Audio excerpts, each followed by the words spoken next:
Hola a todos, bienvenidos a otra inmersión en lo misterioso y fascinante. ¿Preparados para un viaje que les pondrá los pelos de punta? Totalmente sí. Hoy vamos a explorar objetos desde los más icónicos hasta algunos que quizá no conoces. Pues empecemos por ejemplo con la muñeca Annabelle, seguro que has oído hablar de ella. Su fama se disparó gracias a las películas. Claro, la Annabelle real no es una muñeca de porcelana con aspectos diabólicos, sino una simple muñeca de trapo. Ajá. Y su historia, aunque menos espectacular, es igual inquietante. Imagínate ser una estudiante de enfermería en la década de 1970 y empezar a notar que tu muñeca Annabelle cambia de posición. Al principio podrías pensar que es un despiste tuyo. Sí. Pero cuando la encuentras en habitaciones donde no la dejaste, la cosa se pone seria. Exacto, y no solo eso. La dueña de Annabelle afirmaba que a veces la muñeca aparecía con notas escritas con letra infantil ¿Verdad? Sí. que decían, ayúdame. Caray.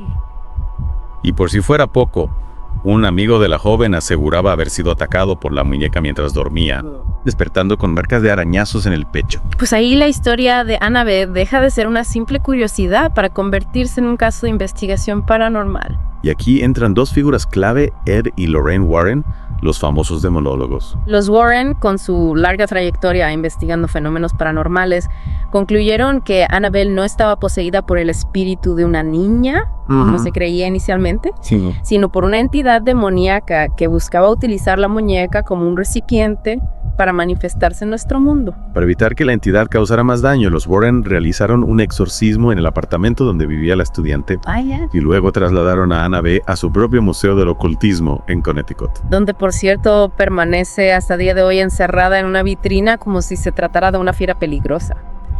Y aunque la apariencia de la muñeca pueda resultar inofensiva, Sí. los Warren siempre advirtieron del peligro que representaba. De hecho, hay historias de visitantes del museo que afirman haber sufrido accidentes o desgracias tras burlarse de Annabelle. Increíble. Cambiando de tercio, pasemos ahora al mundo de los coches con una historia que por desgracia mezcla la tragedia con lo sobrenatural. La maldición del Porsche 550 Spider, más conocido como Little Bastard, ¿Sí? el coche en el que murió James Dean. Es cierto que la muerte de James Dean, un icono del cine con solo 24 años, ya fue un acontecimiento trágico. Pero lo que sucedió después con los restos del coche es lo que alimenta la leyenda de una posible maldición. Efectivamente, tras el accidente del coche, aunque destrozado, fue adquirido por George Barris, un famoso personalizador de coches de Hollywood. Barris planeaba utilizar las piezas del Porsche para restaurar otros vehículos, pero pronto empezó a experimentar una serie de sucesos inquietantes. Por ejemplo. Por ejemplo, mientras el coche estaba siendo transportado de un camión, se salió de la carretera, provocando la muerte del conductor. Caray. Más adelante, un médico compró el motor y la transmisión del Little Bastard para instalarlos en su propio coche de carreras. ¿Y qué pasó? No me digas. Exacto. El médico murió en un accidente durante una carrera. Otra persona que compró los neumáticos del Porsche sufrió un reventón que le hizo salirse de la carretera y acabar en el hospital. Y hay más casos. Un joven que intentó robar el volante del coche se cortó gravemente con una pieza metálica. Parece que cualquier contacto con los restos del coche de James Dean traía consigo la desgracia. Sí. ¿Y qué pasó finalmente con el Little Bastard? Esa es la parte más misteriosa de la historia. En 1960, el coche que estaba siendo transportado en tren desapareció sin dejar rastro. Nunca se ha encontrado ni se ha sabido nada de él. Increíble. ¿Coincidencia o maldición? Es difícil saberlo. Lo que sí es cierto es que la historia del Porsche de James Dean nos recuerda la fragilidad de la vida Sí. y cómo la muerte puede dejar una huella imborrable, incluso en los objetos. Dejando a un lado el mundo del motor, adentrémonos ahora en el fascinante mundo de las joyas, donde nos espera una piedra preciosa con una historia tan brillante como trágica. El diamante Hope. El diamante Hope, con su intenso color azul y su tamaño considerable, ha fascinado a reyes, emperadores y coleccionistas durante siglos, pero su belleza, dicen, está teñida de sangre y desgracia. La historia del Hope se remonta a la India del siglo XVI, donde fue extraído de una mina y tallado en forma de corazón. Uno de sus primeros dueños fue el comerciante francés Jean-Baptiste Vernier, quien tras adquirir el diamante fue acusado de robarlo y acabó siendo devorado por una jauría de perros salvajes. Menudo final. Y pensar que solo era el principio de la historia. Efectivamente, el diamante pasó por varias manos, incluyendo la del rey Luis XIV de Francia. Luis XIV es conocido por su extravagancia, Sí. más en gastar el diamante en un broche que lucía en ocasiones especiales. Sin embargo, su reinado estuvo marcado por guerras, crisis económica y finalmente su propia muerte por gangrena. Y el diamante seguía dejando su rastro de tragedia. El Hope acabó en manos del banquero Henry Thomas Hope, de quien toma su nombre actual. Exacto. A pesar de su fortuna, Hope se vio envuelto en una serie de desgracias familiares, incluyendo la muerte de su esposa e hijos. Es como si la piedra llevara consigo una sombra que se proyectaba sobre sus dueños. Exactamente. Y la lista de propietarios desafortunados continúa. El príncipe ruso Kanitovsky, que regaló el diamante a una bailarina, fue asesinado durante la Revolución Rusa. El joyero francés Jacques Collot, que adquirió el Hope en una subasta, se suicidó tras perder su fortuna. Y Evelyn Walsh McLean, una millonaria americana que compró el Hope a principios del siglo XX, sufrió la muerte de su hijo en un accidente de coche, la quiebra de su marido y su propio declive por el alcoholismo. Increíble. Parece que nadie podía escapar a la supuesta maldición del diamante Hope. Finalmente, en 1958, el diamante fue donado al Instituto Smithsoniano de Washington, D.C., donde se exhibe hasta el día de hoy. Y se ha calmado la maldición. Bueno, desde que el Hope está en el museo, no se han registrado sucesos extraños relacionados con él. Algunos creen que la maldición se rompió al ser donado a una institución pública. Otros, sin embargo, sostienen que la energía negativa del diamante sigue latente, esperando a su próxima víctima. Es fascinante cómo un objeto tan pequeño puede generar tanta controversia y misterio. Pasemos ahora a un tipo de objeto maldito que a priori no asociaríamos con la tragedia: las pinturas. Las pinturas, al ser representaciones visuales de emociones, ideas, historias, pueden llegar a transmitir una energía especial. Y en algunos casos, esa energía se percibe como algo inquietante, como una presencia que nos observa desde el lienzo. Y un ejemplo perfecto de esto es la obra El niño enfermo del pintor noruego Edvard Munch. Munch, conocido por su estilo expresionista y sus representaciones de la angustia existencial, pintó El niño enfermo, inspirado en la muerte de su hermana Sophie, quien falleció a los 15 años víctima de tuberculosis. La obra, que muestra a una joven pálida y frágil en su lecho de muerte, está cargada de una profunda tristeza y melancolía. Es una obra conmovedora, pero también inquietante. Dicen que los que se han enfrentado a la mirada del niño enfermo en el cuadro han experimentado sensaciones extrañas, como si la propia pintura emanara una energía negativa. Hay testimonios de personas que afirman haber visto cómo los ojos del niño en el cuadro se movían siguiéndoles con la mirada. Otros aseguran haber percibido un aroma a hospital, a enfermedad emanando de la pintura, y algunos incluso han relatado haber visto cómo las sábanas de la cama del niño se movían como si alguien las estuviera manipulando. Es escalofriante. Parece que la propia experiencia de la muerte y la enfermedad que Munch plasmó en su obra se ha quedado impregnada en el lienzo, creando una atmósfera inquietante alrededor de la pintura. Y para terminar esta primera parte de nuestra inmersión, vamos a hablar de una maldición, digamos, más terrenal, pero no por ello menos efectiva, la que protege a la tumba de William Shakespeare. Shakespeare, el dramaturgo más famoso de la historia, descansa en la iglesia de la Santísima Trinidad en Stratford-upon-Avon, y su tumba está protegida por una inscripción que, aunque no invoca a demonios ni espíritus malignos, ha conseguido mantener a los curiosos a raya durante siglos. La inscripción dice: «Buen amigo, por amor de Jesús, abstente de remover el polvo aquí encerrado. Bendito sea el hombre que respete estas piedras, y maldito sea el que mueva mis huesos». Una advertencia directa y contundente. Y parece que ha funcionado. A diferencia de otras tumbas de personajes históricos que han sido profanadas en busca de tesoros, o simplemente por curiosidad, la de Shakespeare ha permanecido intacta desde su muerte en 1616. Algunos creen que la maldición es real y que cualquiera que ose perturbar el descanso del bardo sufrirá las consecuencias. Otros, sin embargo, opinan que la inscripción es lo suficientemente disuasoria como para mantener alejados a los profanadores de tumbas. Como sea, la tumba de Shakespeare, con su maldición literaria, nos recuerda el respeto que debemos a los difuntos y cómo a veces las palabras pueden ser tan poderosas como cualquier fuerza sobrenatural. Totalmente de acuerdo. Sí. Es curioso cómo, a pesar de los avances científicos y tecnológicos, el ser humano sigue sintiendo fascinación por lo inexplicable, por aquello que escapa a nuestra comprensión racional. Totalmente. Y en ese sentido, las historias de objetos malditos nos conectan con miedos ancestrales, con la idea de que hay fuerzas ocultas que pueden influir en nuestras vidas, ya sea para bien o para mal. Exacto. Por ejemplo, la creencia en las maldiciones, en la posibilidad de que un objeto pueda estar imbuido de una energía negativa capaz de causar daño, está presente en muchas culturas a lo largo de la historia. Es cierto. Y en el caso de las maldiciones asociadas a tumbas y lugares sagrados como la de Tutankamón, quizá reflejan el temor a la ira de los dioses o a la venganza de los espíritus de los muertos. Es posible. En el antiguo Egipto, la muerte y el más allá estaban rodeados de un gran misticismo. Se creía que los faraones, al ser considerados intermediarios entre los dioses y los hombres, poseían un poder que se extendía incluso después de la muerte. Y profanar sus tumbas se consideraba un sacrilegio, un acto que podía despertar la ira de los dioses y desencadenar terribles consecuencias. De ahí la leyenda de la maldición de Tutankamón, que se hizo famosa tras la muerte de de varios miembros de la expedición arqueológica que descubrió su tumba en 1922. Aunque muchos de esos fallecimientos pudieron deberse a causas naturales, la coincidencia temporal y la naturaleza inusual de algunos de ellos alimentaron la creencia en una maldición. Y la prensa de la época contribuyó a propagar la historia, creando una atmósfera de misterio y terror alrededor de la tumba de Tutankamón, lo que a su vez inspiró numerosas novelas, películas y documentales, consolidando la maldición de Tutankamón en el imaginario popular. Hablando de objetos que se han hecho famosos por su supuesta maldición, no podemos dejar de mencionar la caja Dybbuk. Un objeto rodeado de un halo de misterio y terror que gracias a Internet ha alcanzado una gran popularidad en los últimos años. La caja Dybbuk es un ejemplo de cómo un objeto aparentemente normal, en este caso una simple caja de madera, puede convertirse en un foco de miedo y superstición.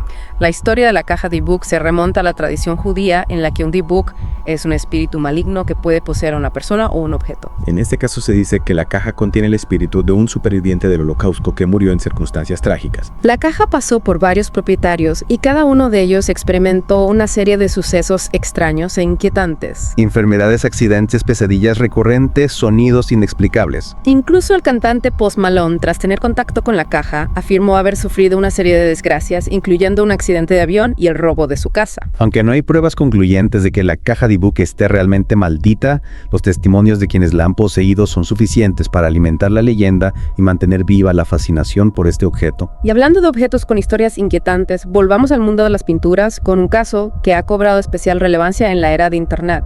Las manos lo resisten. Esta pintura, que representa a un niño y una muñeca de pie frente a una puerta de cristal con numerosas manos presionando desde el otro lado, se hizo famosa en el año 2000 cuando fue subastada en eBay con una descripción que afirmaba que estaba embrujada. Según el vendedor, los personajes del cuadro se movían durante la noche y las personas que lo observaban durante mucho tiempo experimentaban sensaciones de malestar, náuseas e incluso desmayos. La historia se viralizó rápidamente y las manos lo resisten.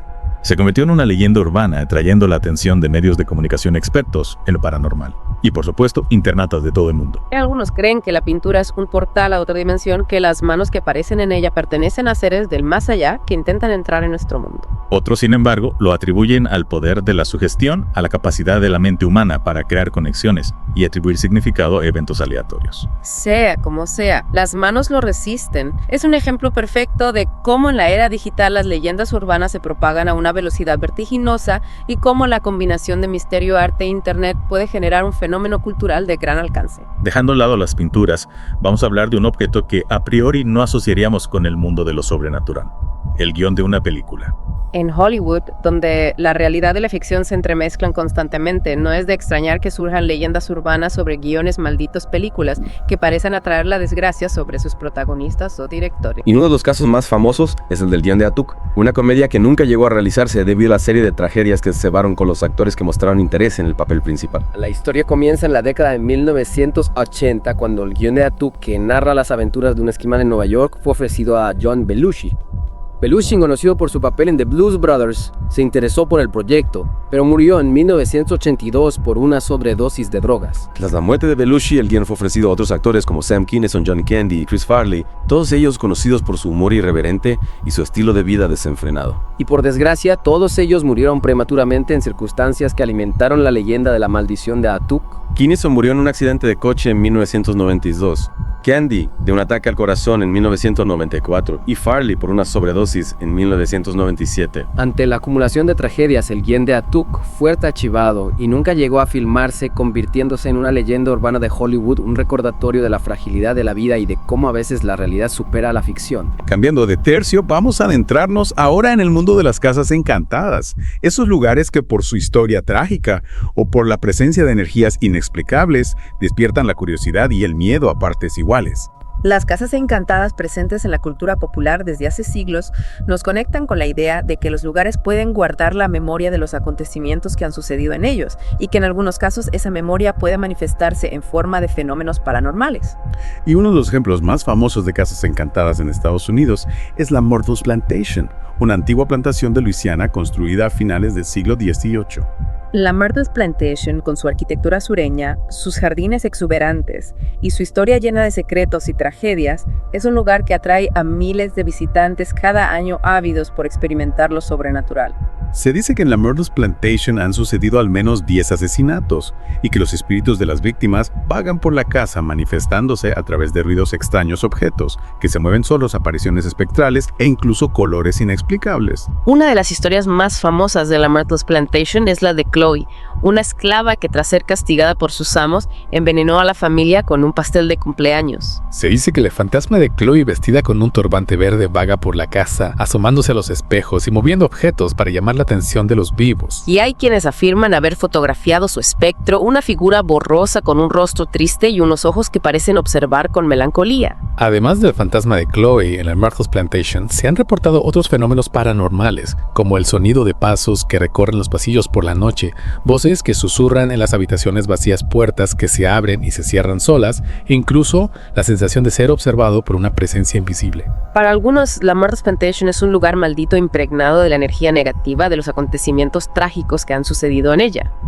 Para otros es simplemente una casa antigua con una historia fascinante que ha dado lugar a numerosas leyendas urbanas. Sea como sea, la Myrtles Plantation, con su atmósfera inquietante y sus historias de fantasmas, nos recuerda que el pasado nunca muere del todo y que a veces los lugares pueden convertirse en depositarios de la memoria de los que ya no están. Continuando con nuestro recorrido por los objetos malditos, vamos a adentrarnos ahora en el mundo de las armas, donde encontramos espadas legendarias, cuchillos rituales y pistolas que parecen estar imbuidas de un poder oscuro.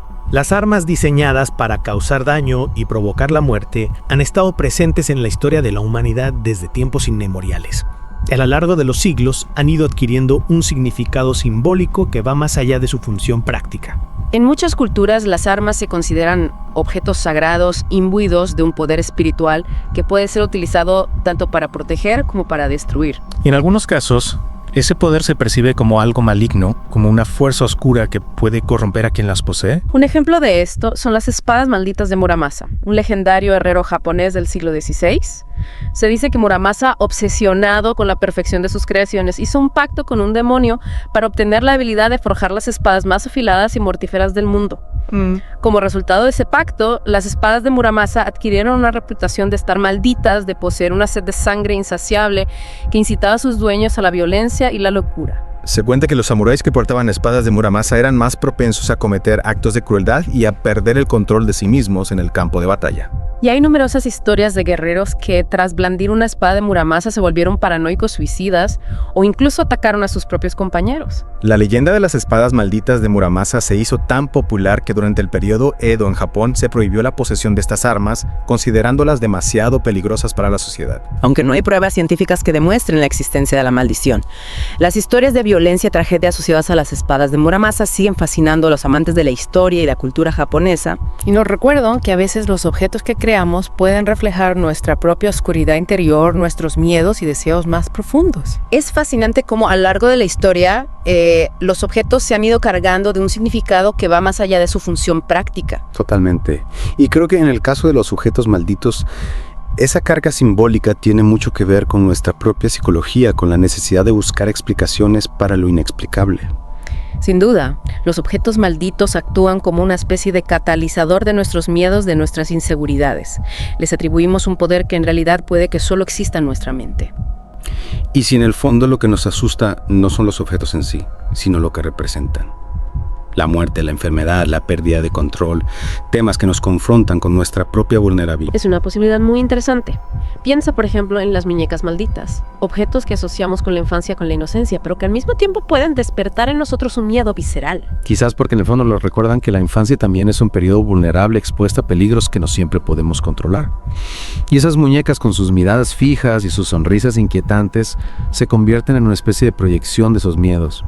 Es una teoría muy plausible y podríamos aplicarla a otros objetos malditos.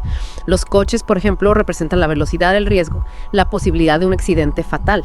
Las joyas, la ambición, la codicia, la envidia y las armas, por supuesto, la violencia, la destrucción, la muerte. Es como si cada objeto, a través de su función y su historia, activara en nosotros una serie de miedos y asociaciones que en última instancia son los que dan forma a la idea de la maldición. Exacto. Y la mente humana, con su capacidad para crear conexiones y buscar patrones, se encarga de completar el puzzle, tejiendo historias que conectan los objetos con sucesos trágicos y alimentando la creencia en la maldición. Y en la era digital, con la proliferación de información y la viralización de contenidos en Internet, esas historias se propagan a una velocidad vertiginosa, convirtiéndose en leyendas urbanas que se alimentan de la fascinación por lo misterioso y lo inexplicable.